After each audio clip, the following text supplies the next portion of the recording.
What's up, guys? I'm back, and hopefully you like my mirror. We're going to be talking about pronation. So, as you see, there's many arm wrestlers that train pronation in a dynamic way, which is good. But for me, I usually use dynamic movements for pronation as conditioning. So with low weight, high reps, normally with a resistance band. As if you're normally arm wrestling, you're not really gonna dynamically pronate someone unless you're just showing off, which doesn't really work. So in top row, the majority of the strength comes from your back pressure. So I would rather specifically train top row with more back pressure instead of more focusing on pronation. But pronation can be trained statically, so which would be much better because in top row you don't really move your arm. You don't really move it like this.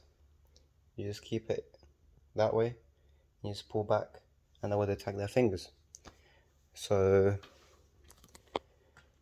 I would much rather focus on cup, as that would take their pronation away. That'll make it harder for them. And then rise. So cup, rise. That'll take more fingers, and then with high back pressure, for example, Hermes, he's very good at back pressure, so his top row is very good.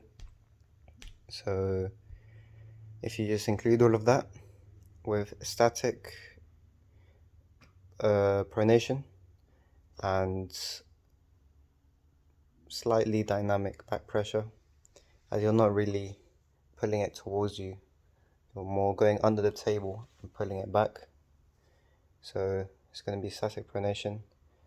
And for the riser, I would say you should train both, as you don't really, depends on if you do high hook or, depending.